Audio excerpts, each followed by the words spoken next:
Hey guys, welcome back to the channel. Today, we're diving into something every MTG player loves to hate, those mechanics that just don't quite hit the mark.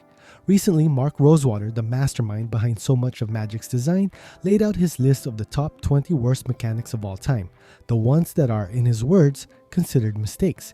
Some of these you might agree with, others might surprise you, but they've all earned their spot on this infamous list for one reason or another. So let's take a look at what went wrong and why these mechanics still haunt the game. Some of these mechanics have frustrated players for years, and there's a good reason why they made this list. Stickers were an odd attempt to bring a new level of customization, but many players found them clunky and gimmicky. Adding and removing stickers felt too physical for a game that prides itself on elegant, strategic gameplay. The mechanics also didn't translate well for collectors or players who like pristine cards. Megamorph was a twist on the original Morph mechanic, but players found it overly complex without adding much strategic depth.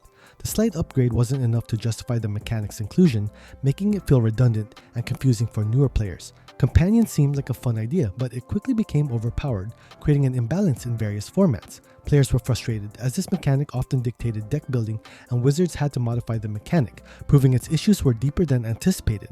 Haunt's problem lies in how confusing it is to use. Cards with Haunt would need to re-enter play after a creature dies, making it hard to track and creating weird interactions that slowed down games. Players found it more cumbersome than rewarding. This Eldrazi mechanic forced players to sacrifice permanents whenever an Eldrazi attacked. While thematically fitting, it was extremely punishing and unfun to play against. Losing multiple resources just for one creature's attack felt devastating. While Devoid gave colorless identity to colored creatures, it felt unnecessary. Players often felt confused because the card's colors didn't align with its mana cost. This mechanic was considered a flavor fail and didn't add enough to gameplay. Partner was originally meant to add flexibility in Commander, but it led to unexpected combos and power imbalances. Combining two commanders created unpredictable power spikes, disrupting balance and causing frustration in the community. Miracle was fun when it worked, but it relied too heavily on luck and top decking. Drawing a miracle card at the right time felt amazing, but when you didn't, it often just felt like a wasted opportunity. This win big or lose big vibe didn't sit well with many players. Forecast allowed players to reveal a card from their hand to get a small effect each turn, but the effects were often too minor. This mechanic slowed games down and wasn't impactful enough, making it feel more like a hassle than a benefit. While it aimed to introduce a new strategic layer, Initiative made gameplay more complex and dragged down game pacing. Players found it frustrating, especially when trying to introduce newcomers to the game, as the Initiative mechanic required too much extra explanation. Cleave let you remove certain words from a spell's text to change its effect, but it was cumbersome.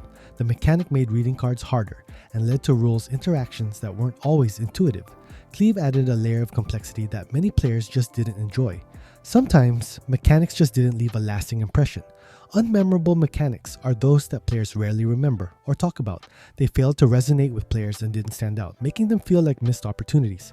Epic spells were powerful but came with a significant drawback. You couldn't cast other spells for the rest of the game. While thematic, this restriction felt too limiting and took away from the fun and flexibility that make MTG enjoyable. Fateful Hour granted bonuses if a player's life total was low, but this mechanic was high risk, low reward. Players didn't like the idea of deliberately dropping to low health, as it put them on the brink of losing without a guaranteed comeback. Day and night added complexity without much payoff. Tracking day-night changes made games feel clunkier and wasn't intuitive for most players, especially in formats where it didn't naturally fit. Managing these shifts was just a hassle. Radiance affects all creatures that share a color with a targeted creature, but it led to unintended interactions. It often hurt your own creatures as much as your opponents, making it an unreliable and often frustrating mechanic.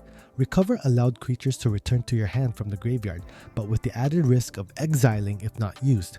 This exile penalty was punishing, and many players felt it limited strategic options rather than enhancing them. Sweep allowed you to return lands to your hand to boost spell effects, but it led to resource setbacks that players didn't enjoy. Losing lands hurt your tempo and put you at a disadvantage, making this mechanic unpopular. Gotcha was designed as a humorous mechanic in the unsets, but it frustrated many players.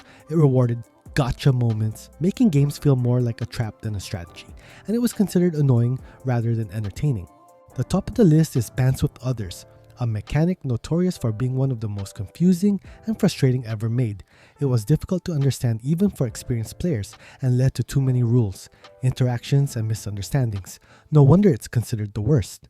So there you have it, the top 20 worst mechanics in MTG history, according to the head designer himself, Mark Rosewater. Some of these mechanics were creative but just didn't work in practice, while others were downright confusing. What do you think of this list? Are there any mechanics you think should be here, or do you have a favorite bad mechanic? Let me know in the comments.